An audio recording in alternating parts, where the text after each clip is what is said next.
And today I will be reading Petunia by Roger Duvoisin. In the meadow, early one morning, Petunia the silly goose went strolling. She ate a bug here, clipped off a clover leaf there, and she picked at the dewdrops on the goldenrod leaves.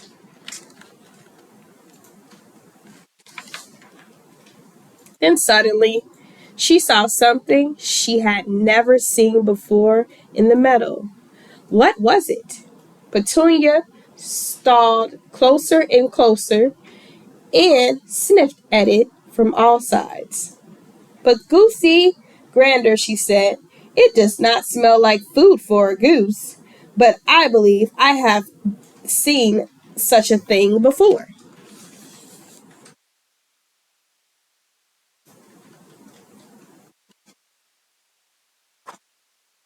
Yes, I have seen one under Bill's arm when he came out of school. It's a book. That's it, a book. Come to think of it, just the other day I heard Mr. Pumpkin telling Bill that books are very precious. He who owns books and loves them is wise. That is what he said. He owns books and loves them is wise, repeated Petunia to herself. And she thought as hard and as long as she could. Well, then, she said at last, if I take this book with me and I love it, I will be wise too. And no one will call me silly goose ever again. So Petunia picked up the book and off she went with it. She slept with it. She swam with it. And knowing that she was so wise, Petunia also became proud and prouder and prouder and so proud that her neck stretched out several notches. It was King the rooster who first noticed the change in Petunia. He said, maybe Petunia is not so silly after all. She has a book, and she looks so wise that she must be so. And the other animals began to believe Petunia's wisdom too. They asked her for advice and opinions, and Petunia was glad to help, even when she was not asked.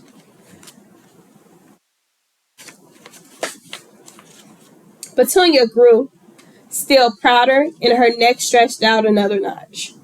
One day, Petunia heard Clover, the cow, say to King, the rooster, I wonder what makes your comb so red, King. As red as the barn. It's my blood, said King. It's the color of my blood.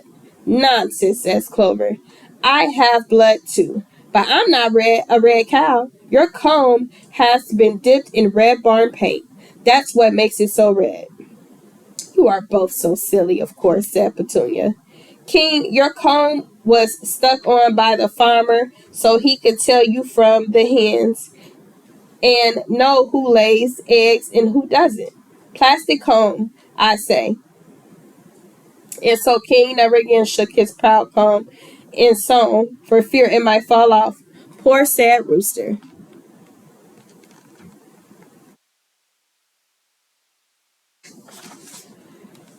But Petunia had other things to do at the chicken coop. Ida the hen was cackling excitedly amongst her chicks. Oh, Petunia, she said, my chicks and I have been for a walk in the woods, and I think I've lost some of them. The farmer says I had 9, but I can't count so very well. Please, wise Petunia, count my chicks to see if they are all here. Glad to help, said Petunia. Let's see. 3 chicks at the feeder fountain, 3 at the feeder, 3 about your legs. Now 3 times 3, that's 6. 6, asked Ida. 6 is less than 9. That's more than 9, not less, said Petunia. Lots more, my dear. More than 9? Good gracious. As if I hadn't enough worries with my own 9 chicks. And where does those other chicks come from? Oh dear, I will never be happy again. Poor worried Ida.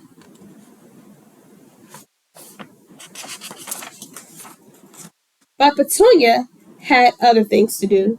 In the meadow, she discovered part of Nosy the dog sticking out of a hole in the ground. Help, help, cried Nosy. I stuck my head in a rabbit hole and now it won't come out. Help!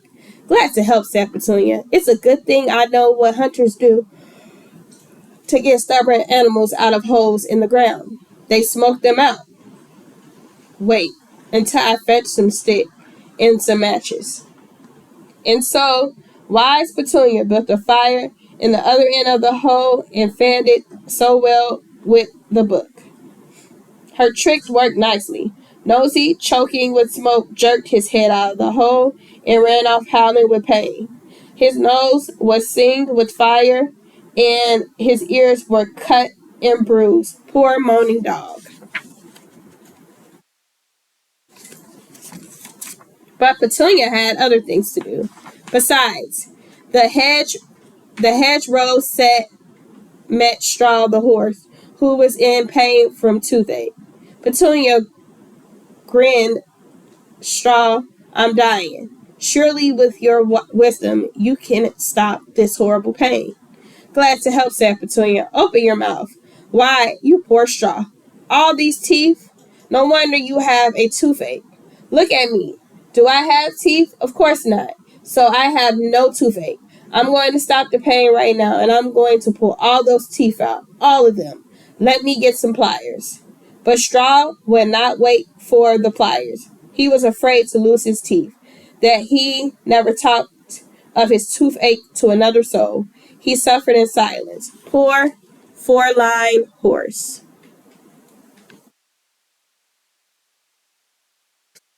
But Petunia had other things to do.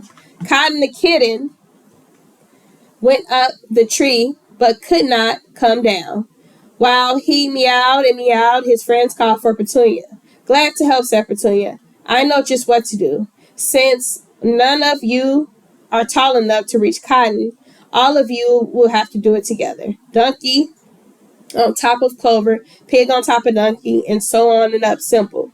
So Donkey climbed on top of Clover, Pig on top of Donkey, Goat on top of Pig, Sheep on top of Goat, Piggy on top of Sheep, Turkey on top of Piggy, Duck on top of Turkey, Hen on top of Duck. Suddenly Clover cried out, Stop!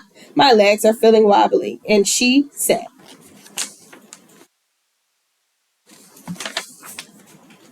And Donkey and the rest fell into a heap, and Cotton was scared that he would fall on top of them. They were all full of bumps. Well, said Petunia, Cotton is down. So he was poor bruised kitten. But Petunia had other things to do. Getting prouder all of the time, she felt her neck stretch further out.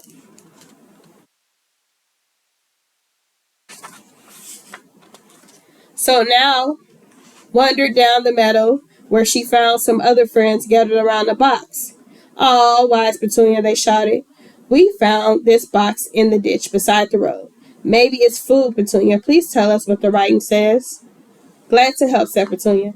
Now let's see. Why, candies. That is what the box says. Yes, candies. You may eat them. Yes, of course. No sooner had Petunia given the word than the greedy mouths tore the box and grabbed the candles out of it. And boom!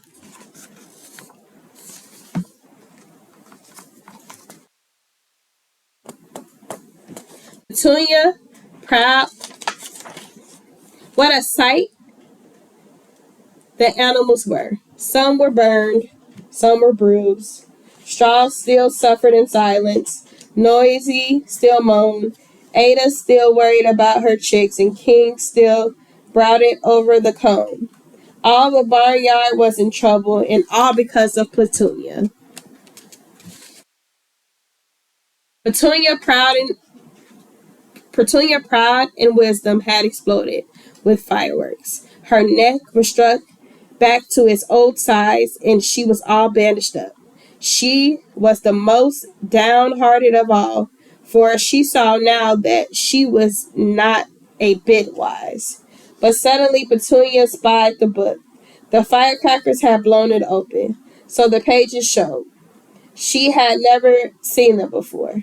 Now she saw that there was something written inside the book, which she could not read. So she sat down and thought and thought and thought until she at last sighed.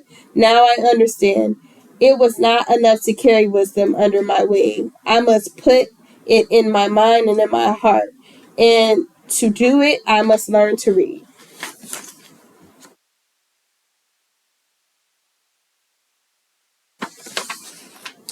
Petunia was filled with joy. At once she began to work so that one day she could be truly wise.